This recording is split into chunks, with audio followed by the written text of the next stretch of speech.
Good evening, America. Good morning, Australia. And hello to everyone across the planet listening live into A Conversation with Kez. Just a reminder, if you're listening live on Facebook, LinkedIn, YouTube, Twitch, and Twitter, Peo is ready, waiting to take your comments and respond with links to anything that we talk about today. A big reminder that you can find all about our guests and the links to anything that we talk about today on TonyLontis.com, and you can catch up on the replays on Toni TV, found on Binge TV, Hero Go TV across the world, and the Toni TV channel app on LG, Samsung, and Roku, again across all smart TVs across the planet. And we are joined, as we are each week, by the glorious Kez Wickham St. George. And she is busily preparing for the launch of her next book, the third in her series. And we're going to be talking about that in upcoming shows. But Kez is an amazing best-selling international author in her own right. And in her spare time, she helps others create words on paper that make the wonderful books we read. Don't forget to get in contact with Kez if you're after a book coach or someone to help get that story down onto paper. Now, today's guest has a lovely quote, and I'll start the show with that and tell you all about the lovely Di Riddell. The quote is, "Nature gives you the face you have at 20. It is up to you to merit the face you have at 50. A great quote. So Di is passionate about confidence and women having their voice heard. Women have so much to offer. They have lived, lost, laughed, cried, and moved mountains, yet often their voices are just not heard. Her gift is her ability to simply and graciously help women and guide them as they find their voice and enhance their confidence, speaking, and spirit in their world. Di is a heart-driven woman dedicated to helping you use your confident, definitive voice to be the person you most want to be. She shares freely of her personal journey and is an advocate for adoption, having recently found and met her 2 babies who she gave up for adoption in the 60s.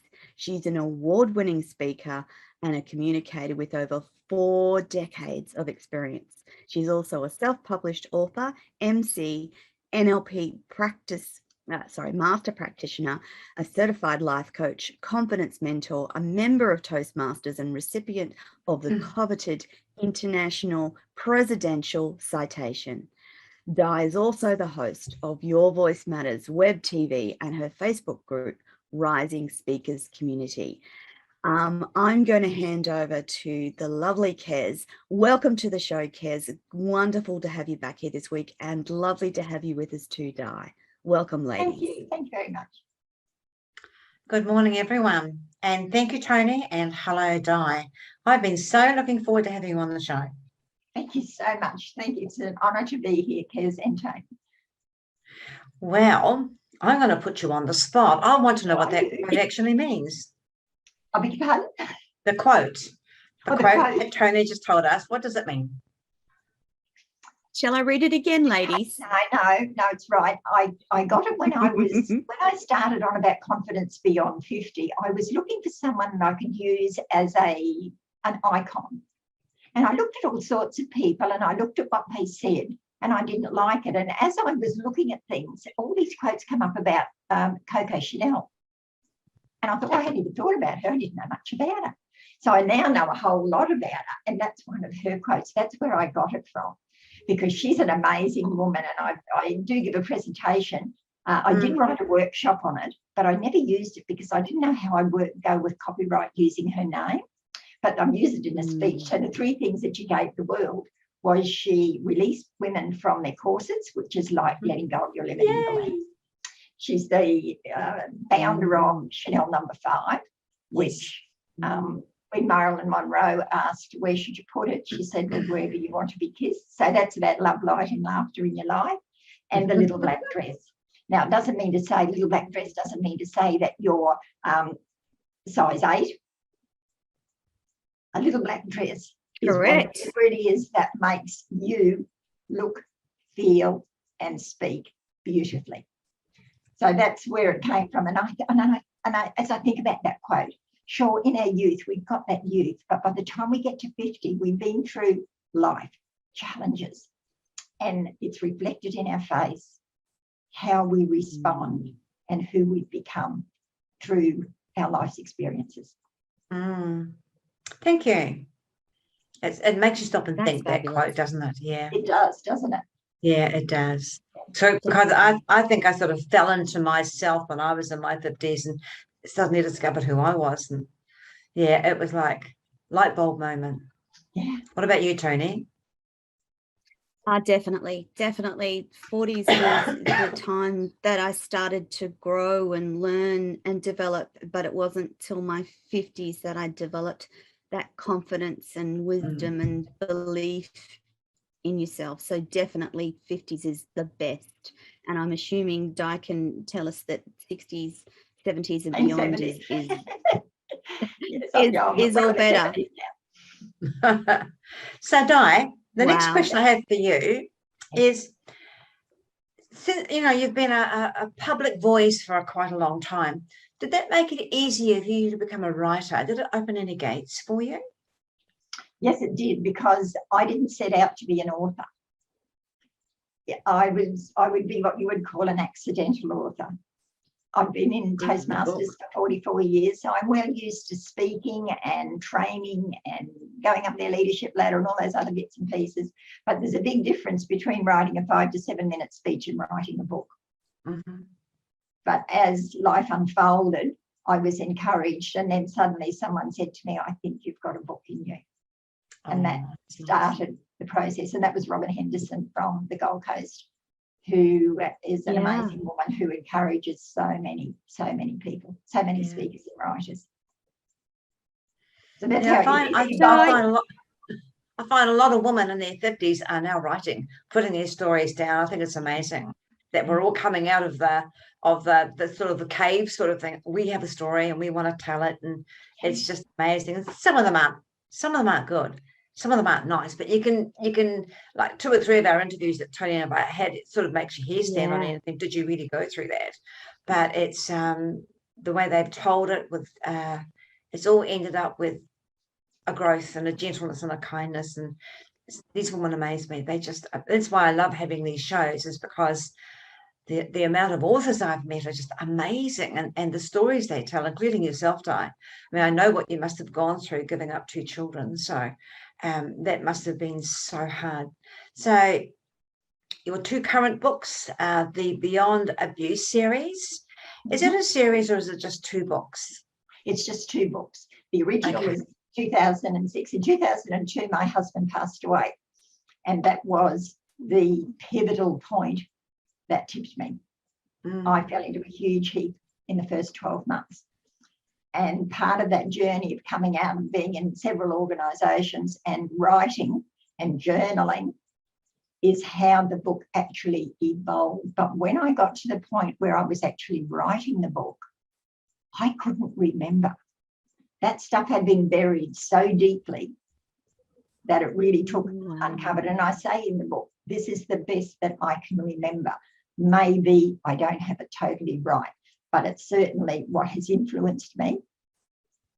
So that first book was a real big step in speaking out, because I had never told anyone apart from my husband prior to my marrying. It was And probably one of the hardest things I had to do was tell the kids before it came out. But I was very lucky. The family were very supportive of me. And I'd also add that my mum had passed away the year before Les. Yes. I wouldn't have written it while she was alive because it would have hurt her. But now that after she was gone, it was like open slather, and I can express myself now. And that's why I'm so passionate about women being able to express themselves and be fully self-expressed, because so many of us have been stood, pressed down. So many. Definitely. Did that answer the question? Yes, it Yeah, did. the question. It's Toni's turn.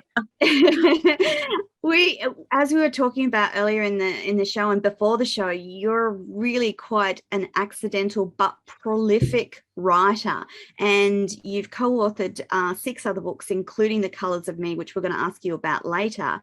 But you've also got a book called Strength. Can you tell us about that book, Di? That's an ebook. When I published book 3, which is Speak Out, which is the one you can see in the back of the image, my publisher said to me that there's quite a trend now for people just wanting to know a thing. They want information about a particular subject. And she said to me, why don't you look at breaking Speak Up Out about and creating a number of ebooks out of them. So I selected the Strength-Based Understanding of Self, and I renamed it as Knowing You. I expanded it because it was about 3,500 words in the original chapter, and I expanded it to about 7.5 and put it out there. And I was intending to do the others, but life's got in the way and I haven't gotten there yet, but I can still go back. I can go back to it any time. But the exercise was there in doing it, and it's up on Amazon. It's about, if you don't know yourself, if you haven't come to that point where you're prepared to really face who and what you are, what you've overcome, get out of the corner of the victim corner, all gone, no, we don't want any of that, then you can start to move forward. Then you can do things. Then you can learn to be fully self-expressed because you've embraced who you are. Yes. You've forgiven yourself for whatever happened, because we all have challenges, and our challenges will come in a different way. Mine came from abuse, but it can be anything. And that's that strength. If we don't know that inner strength, then we can't step forward and help ourselves, help others, and be there for our family and our future generations.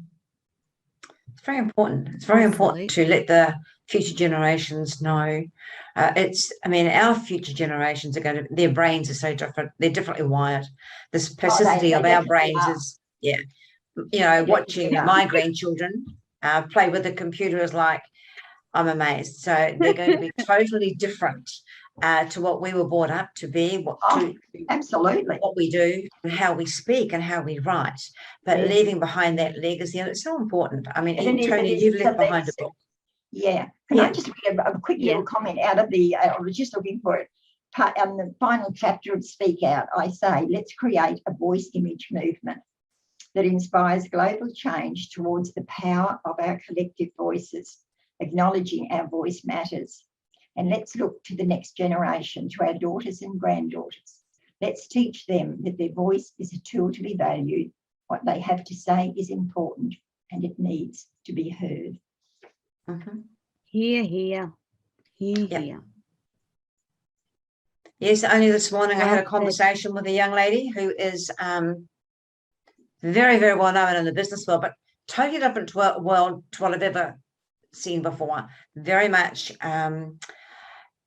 into the digital world. And she's just, to me, it's like, you're all digital. You're not a real person, but she's very digital. And getting her, we both agreed to, we'll mentor her to write a book. But I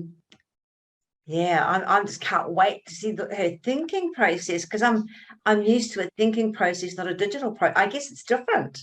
I can't wait to see what her words, to see what she's writing about, because it will be so different from anything else.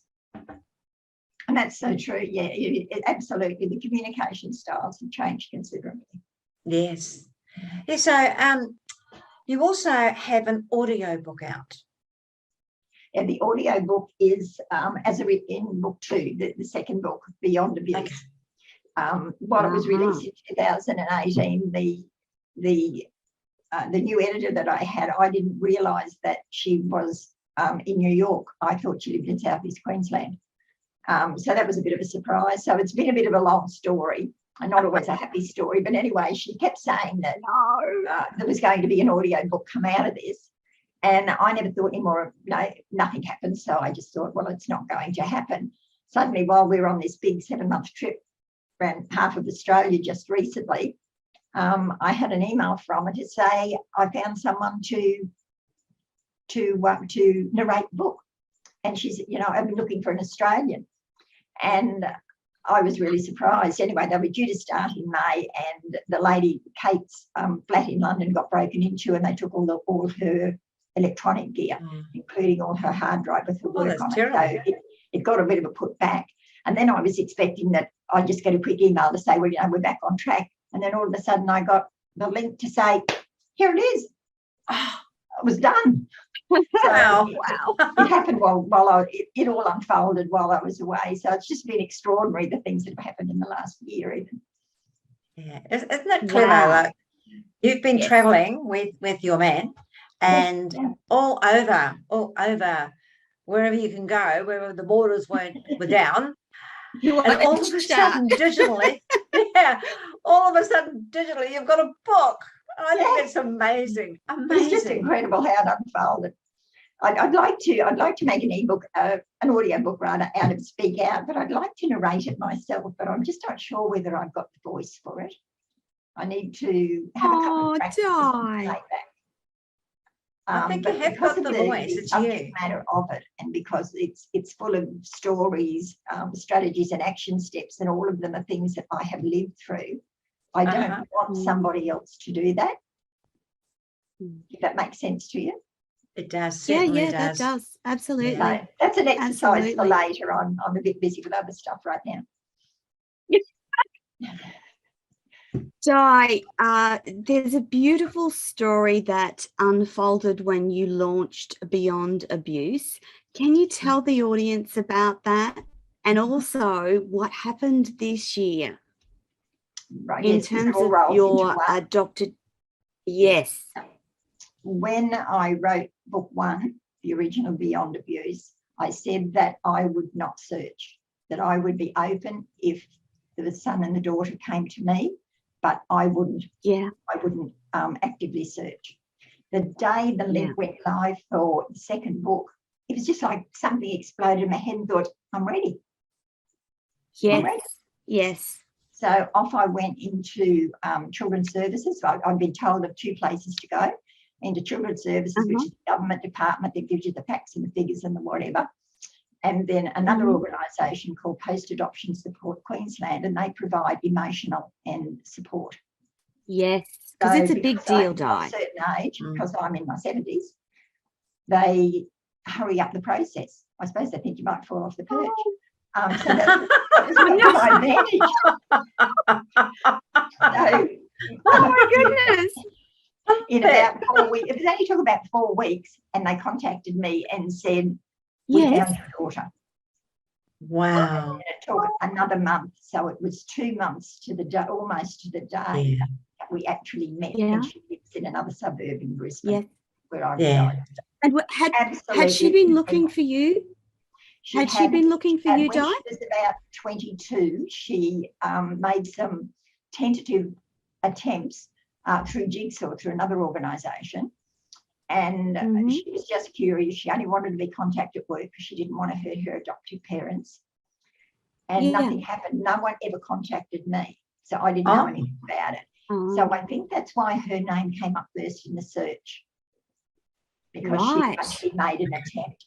So I see her on a fairly regular basis, and we have a growing relationship. So it's just, we meet 3 or 4 times a year and have a coffee. It's not as deep a relationship as I would like, but I don't really understand what goes on in her head, and I'm letting her set the pace and I'm just holding the space while she decides how far she wishes to go with it. We've got a relationship. We meet on a fairly regular basis, and I'm very happy with that.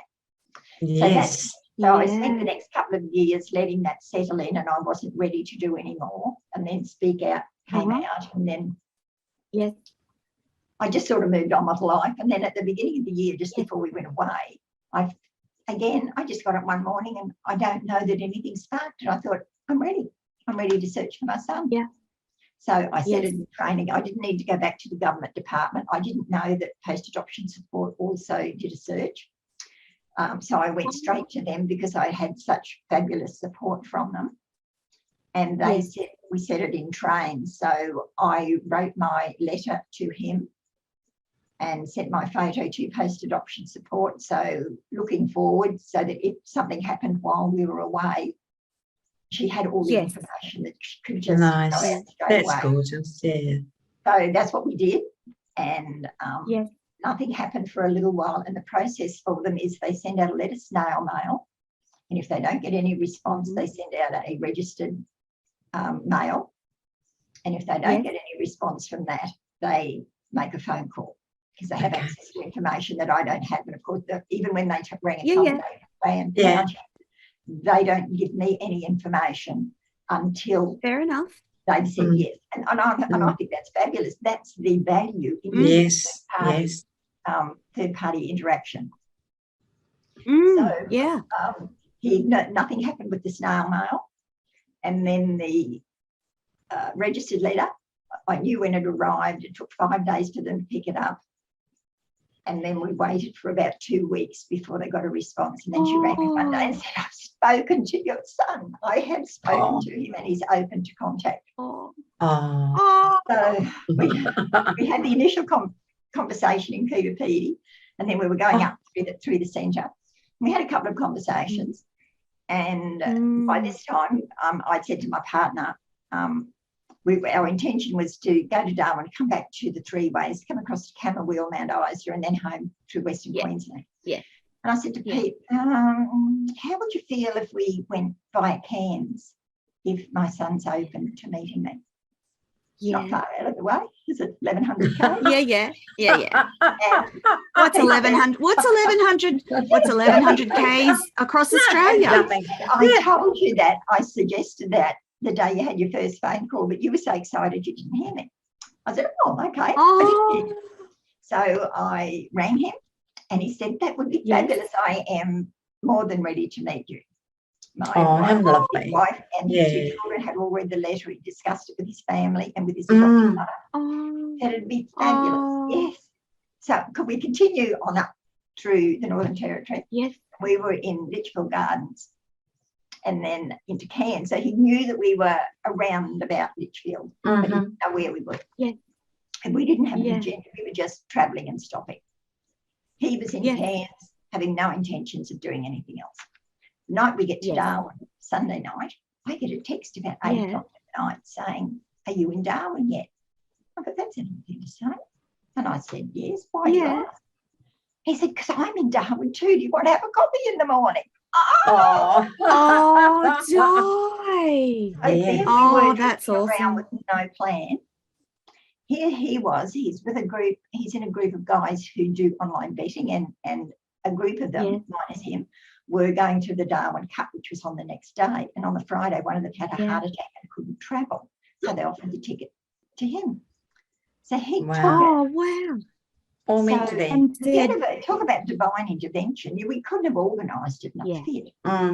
So it was so special to just have that unfold right before my eyes. It had to be meant to be.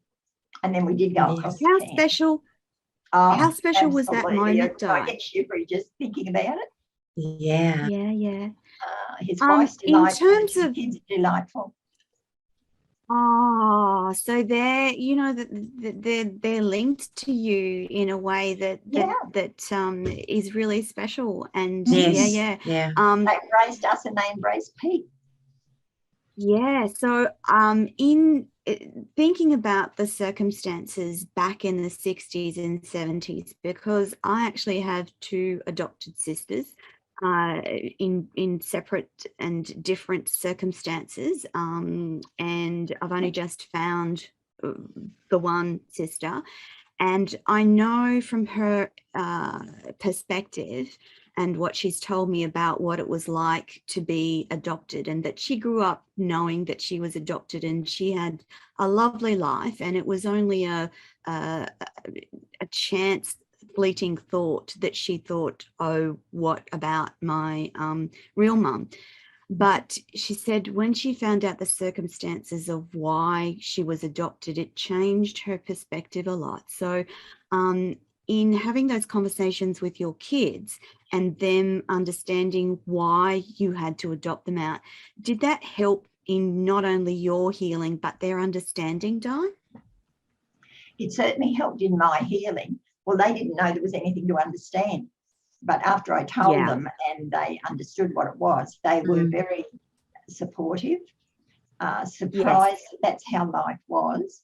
As the babies that I adopted out, both of them, and my son and my daughter, have said they can't believe the circumstances that surrounded the whole adoption era.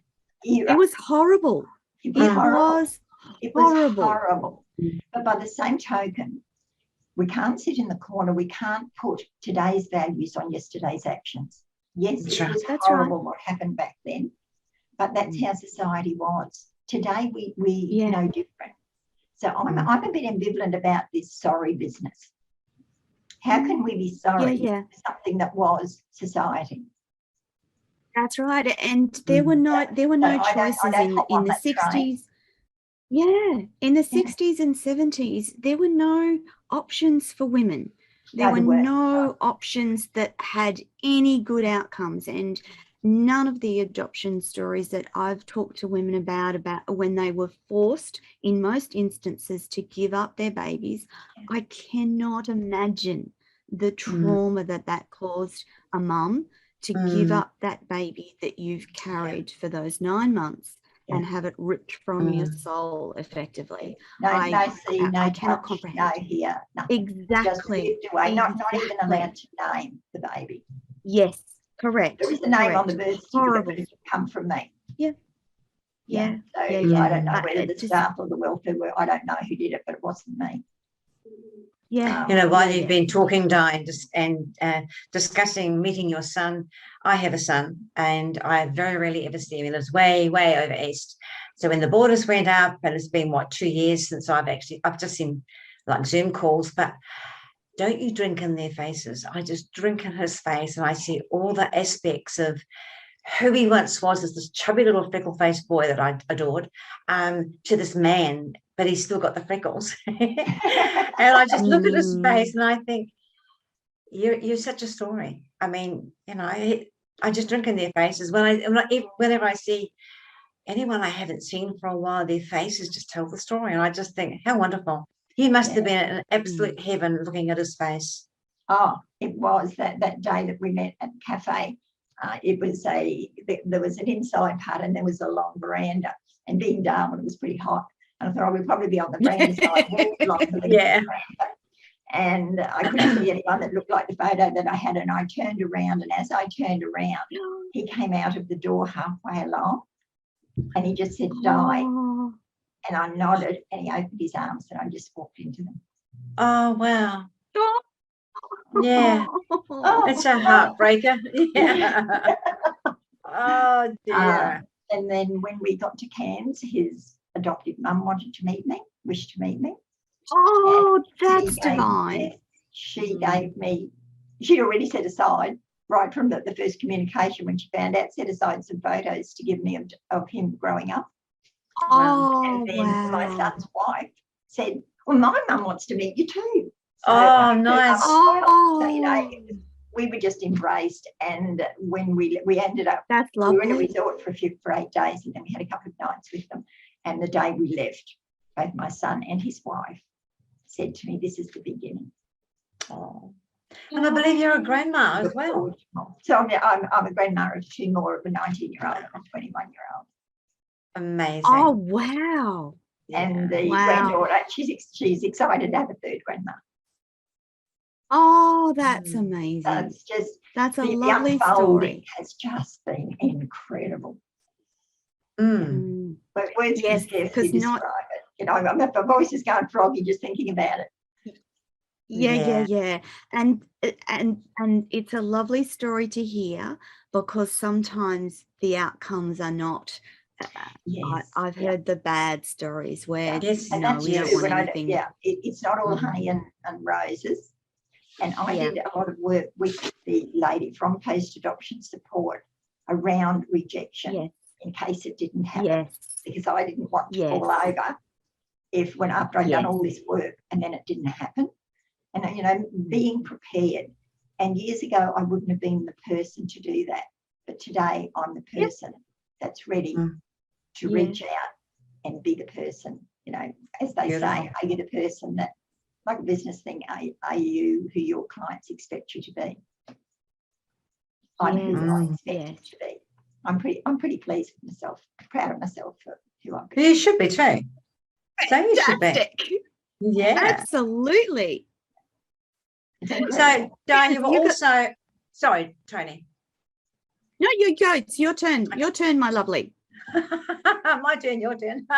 So, Di, you were also a co-author in a book that I helped create, which was The Colours of Me. Now, the story in there was about the adoptions and you know, having to give your babies away, which women of our age do understand what it was like in those times. It wasn't pleasant. I had cousins that had to do the same thing. Luckily, I didn't. But, so the question I wanted to ask you was, in the book, you had a quote from Grace Tame, or was it Grace Tami? How do you say it? Grace Tame? I think it's Tame. Grace Tame. Okay. Grace Tame. Okay, so those words resounded with me. So when you heard the words, survivors be proud, our voices are changing the world, how do those words make you feel?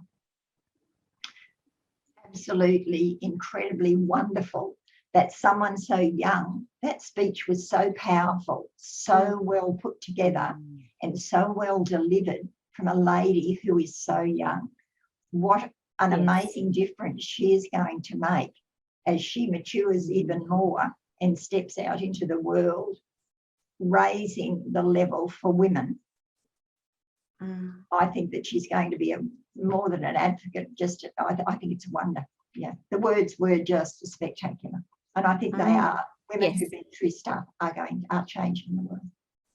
Exactly. Yeah. There's no mistaking the strength of those words. When I read them, I thought that's a very, very strong statement. Yeah. And, you know, I think it should be said even more, because there are survivors of all sorts. Today we're talking about giving our babies away in adoption in the early days, but all survivors of any sort of trauma should be proud once they speak up, because then the door is open for conversation. Yeah. And looking back, I could not have given a baby a life back then under those circumstances. But the adoption could have been handled much better. It was degradation and the put down and the shame of course, that was heaped on us that made all that difference. And thank goodness that I was going to lead somewhere else. I forgot what I was going to say.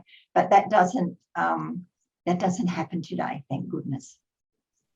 Yeah, I believe that in some cults it does still happen, but generally no.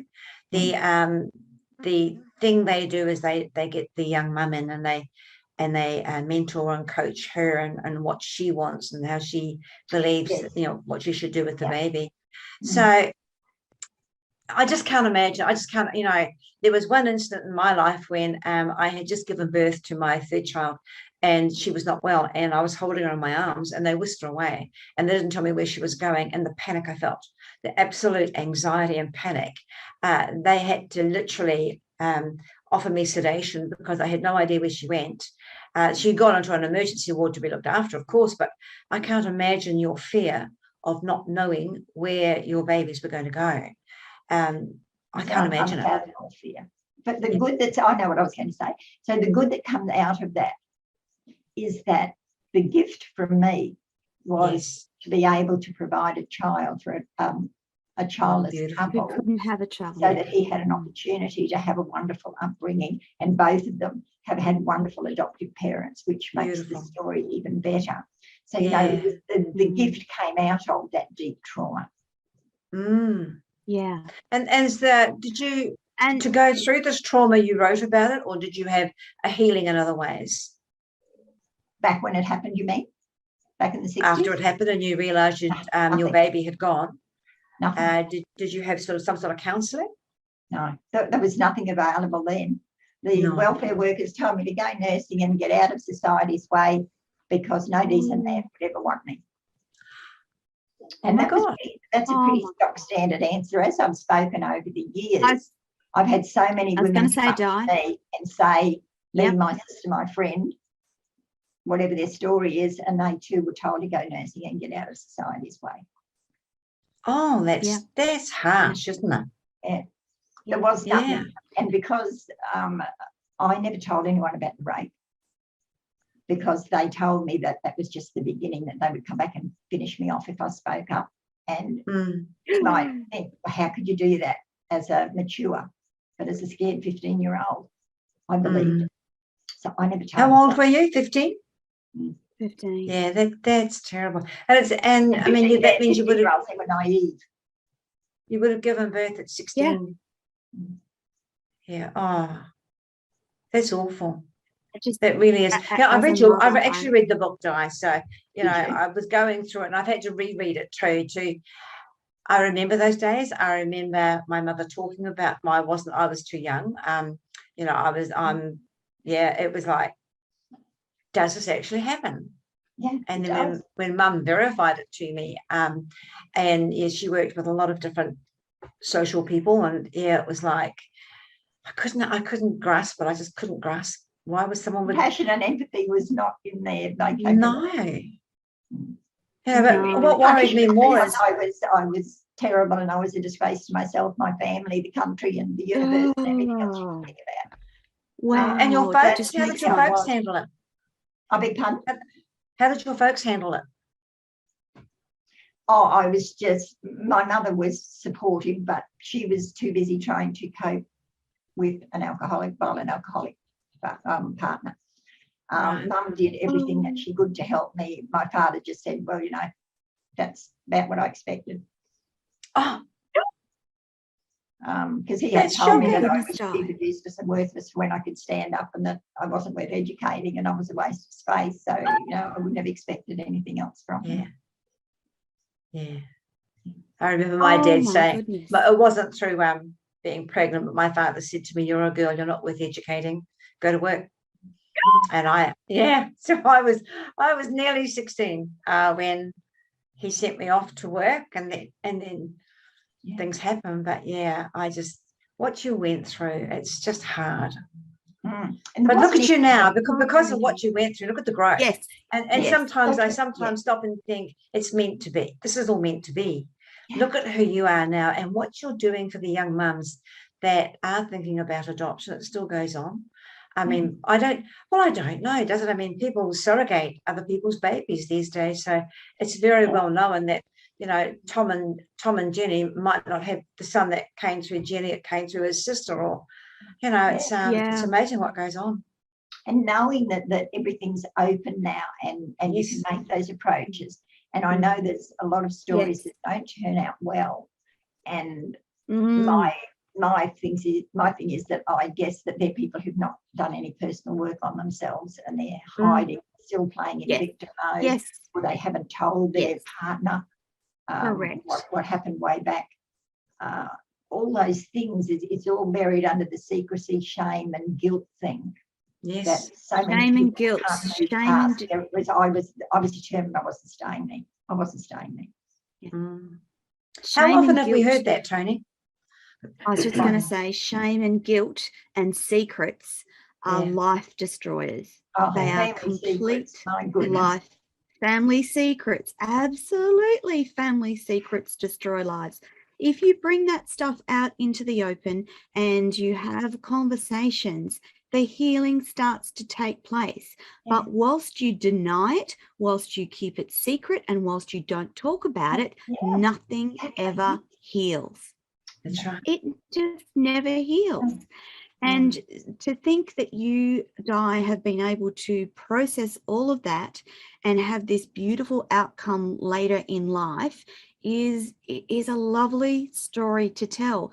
One thing I think about when we talk about these adoption stories is as a grandparent. So I'm a nana, and if my daughter or son had talked about or were to talk about adopting out a baby because they felt that they couldn't raise that child, as a grandparent, I don't think I could allow that to happen. So my question is around, I don't understand the grandparents of the girls that gave birth to children that were given up for adoption. I do not get that, because there's no way my flesh and blood would be taken from my life, even if it wasn't my own baby, if it was my children's babies. I don't think I could let that happen. So that's I don't understand that either, Di. I don't understand that perspective. And I know, I think that goes back to the societal thing of the 60s. Women didn't have, they didn't have anywhere to turn. They couldn't stand up. Most of them were put down by their husbands, and certainly my mother was. She didn't have a voice. And actually, I dedicate Speak Out to her, because she didn't have a voice. She never had a voice. Have a voice. Yeah. So she was she was a gentle person, and she had no idea how to handle alcoholism. Yeah. And that's a tough thing to deal with anyway. Absolutely. And it was hidden back then. So many things were hidden back then. Like, that has to be the blessing of the current era that we're all living in, is our ability to speak out and tell our truth. And I just have to say that confidence that you get when you finally talk about a story, and the first time you talk about those stories in public is incredibly hard. And I'll go back to Grace Tame again, because she talks about a vulnerability hangover, and Brene Brown talks about a vulnerability hangover. And it takes a while for that to stop impacting you. So even the first time you tell your story, that's hard. It takes courage, it takes bravery, it takes strength. But then, and it takes a huge amount of guts. But then there's that shame and guilt and vulnerability that attacks, so to speak, in the forthcoming days, weeks and months. But eventually that subsides. And I think that's where that confidence comes in, Di, doesn't it? Yeah, yes, it does. And when I first started, I first broke the story at Toastmasters. So, and it was 28 years I'd been in the organisation at that stage. So some people had known me for a long time, and some people were new members.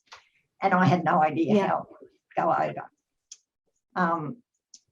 And I got upset. And I thought after that, I thought, well, I can't do this way. How can I do it? And I didn't want to give it to another person. So I thought, what else is hidden away that I don't use? My middle name. So in the speech, the original speech, which is in the back of the first book, I start the story about my friend Marie, which is my middle name.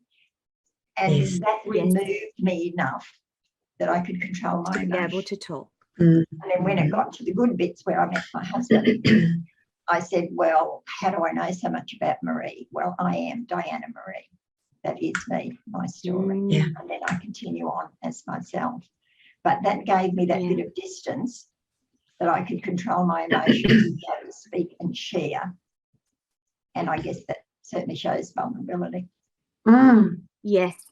It's a clever way of doing it, Di. Yeah, it worked very well for me. Yes, it would do. Yeah. And Toni, your turn. Did in talking about that confidence, because and I talk about confidence because that's a large part of what you do now, Di, isn't it? You encourage women to have confidence.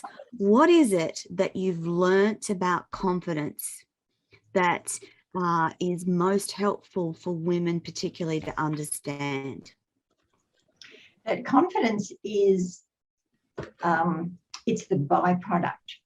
When you do the work, when you step out and you do something, you gain confidence. Like when you go to work, like I went nursing, so I gained that first level of confidence through my nursing skills, but I had no confidence in social skills because of my upbringing. So it's that confidence and learning that it's something that you can learn. It's something that you can grow from. Yes. And I have an image that I use and a little tiny talk about my confidence tree.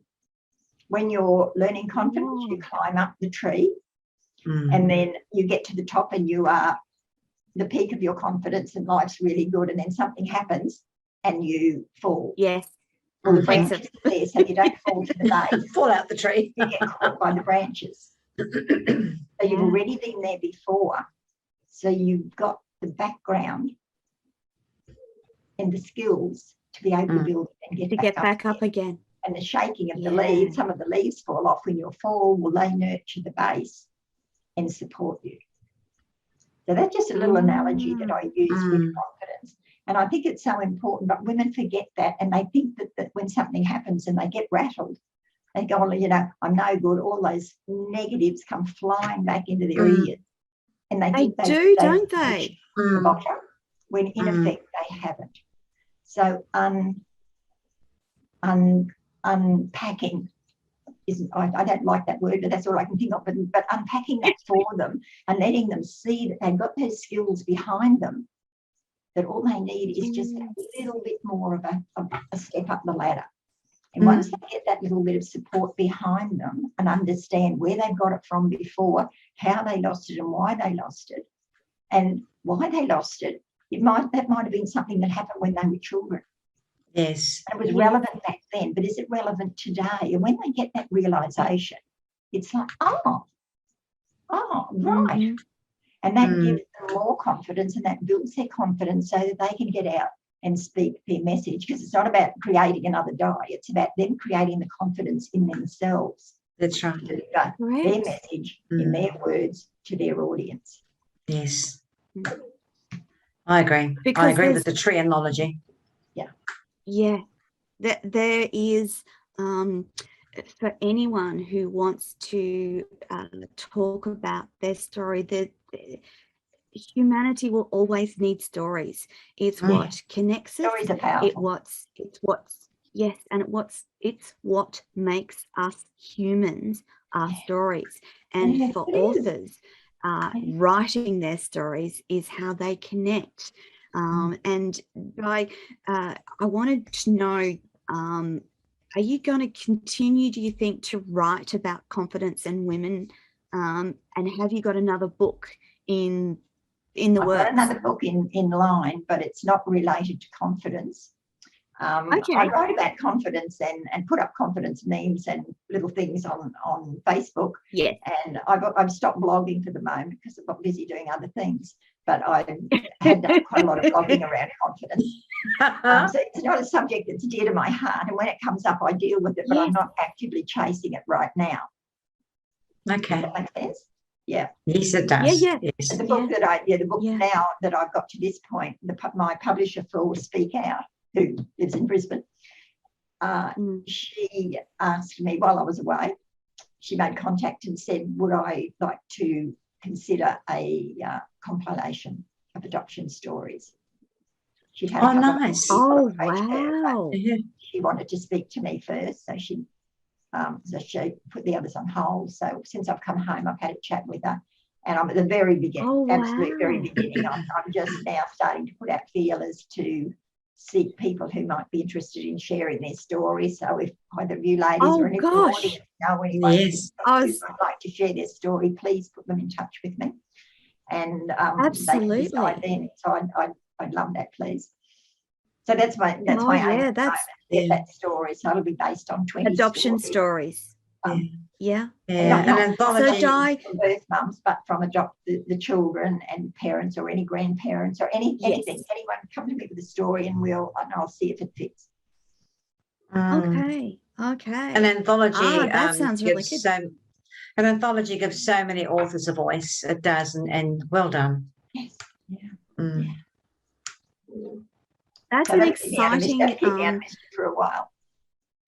I was just going to say, so you need 20 people to be brave enough to tell their adoption story, and it doesn't matter if they are a child or a parent or what, however it relates to that adoption story. Have you got any? So just adoption stories from lots of different perspectives. I want a broad range. I don't want it to all be birth mums. I want to have the range so that people can see that adoption affects a lot more than just the mum and the baby. Absolutely. It affects the whole family, absolutely. their friendship level, how you relate to people, and so many things. And while both my son and daughter have told me that they've had a great upbringing, the day that we left Cairns, I had a text from his wife, and she said, Di, it's amazing the peace and contentment that I'm seeing in my husband since you left. Oh, wow. He didn't say that. She said, he didn't say that. She said, I can see it. Nice. Yeah. So it's just beautiful. It's just unfolding. Because even if they've had a wonderful life with their adoptive parents, there's still that missing piece that they can feel it's not there. It's that little piece of that puzzle, and it goes back to things like, do I smile like my mum? Do I laugh like my mum? What physical attributes do we share? That human connectiveness that is genetic. Yes. And your likes and your dislikes. So Di, quickly. Yes. I was just going to ask, where your son's concerned, were there some of the things that you picked up in that time that you thought, oh my goodness, I do that, or I smile like that, or I laugh like that? Were there things that you picked up, or was it all too new? With my son, my eldest brother was killed in a plane crash in 1985, and he was the only one who could control an alcoholic dad. So it was more than losing a brother, it was losing the protector and the go-to person of the family. My son has got so many of his traits. And I think what I was doing was thinking, oh my goodness, Brian does that. Brian used to do that. Wow. And it just speaks from generosity of spirit, generosity in everything they do, both successful businessmen. And lots of other personal things that I could see that just blew me away. And I think that made the connection even that much stronger for me. Beautiful. Yes. But he doesn't wish his name to be used. So no, that's fine. Yeah. And your daughter? And yes, that was my next question. I did use her name in some of the things 3 years ago when that first came out, because I was so excited, and she never said anything, but I've sort of stopped using her name out of respect, and I plowed on because I was so excited, but she never said anything. So that probably shows a lack of concern on my behalf, but I was so excited it didn't occur to me. Okay. But I did tell her, she knew that I was doing it. I wasn't doing it behind her back. And she didn't say, I'd rather you didn't use my name. So I was just speaking to my Christian name. Yeah. And that's the thing, though, Di. Humans are imperfect. We're not going to get it right all the time. Right. I'm not going to get it right. My goodness, I make heaps of mistakes. That's right. Yeah. Yes. I think that rude, but I'm not. I think it's really important to have a generosity around these stories as well, and know that they're not going to be perfect, and you're not going to get it right, and things aren't always going to go the way that you'd like them to go, but it's your best, and you're giving your best, and you're writing your best, and you're speaking your best. And from my perspective, I like to put into practice always people are doing their best job that they know how to do at that time. That's all there is to it. Yeah. Exactly. That's right. See the 3 interlocking circles behind me. Yes. That's part of the branding on my website. And I didn't see Yes. that. That's what the web designer came back to me with. Suggested. But as this has all been unfolding, it's like I'm completing Yes. circles. Yes. Yes. Yeah. Beautiful. Yeah. Yes. So it just sort of It seems is relevant, beautiful. and yet it just happened. It wasn't, I didn't plan it. Yeah, yeah. All meant to be. All Oh, meant to be. All Di. meant to be. That says it beautifully. We are. Yeah. Yeah. We are completely out of time again. Kez, thank you so much for co-hosting with me this week. Di, Welcome. Kez and I have adored our conversation with you Yes. today. We're incredibly appreciative of your time and effort, for your vulnerability and speaking your story. I know that our Thank you. audience will have loved it. And for anyone wanting to connect with Di, if you're listening live, her email will be in the chat box. Otherwise, wherever you're watching this interview will be connections to connect with Di. Particularly if you've got an adoption story, please reach out and connect with Di, or failing that, connect with Kez or I, and we can connect you with Di. Lovely ladies, that's our lot for this week. Thank you, audience, for listening once again to A Conversation with Kez here on Radio Toni. And that's your lot for this week. Kez will be back by herself next week whilst I have 1 week off. Be kind to my glorious co-host, because she will do a fabulous job by herself. And that is all for now. Bye, ladies. Bye-bye. Bye-bye Thank you. now. Bye-bye.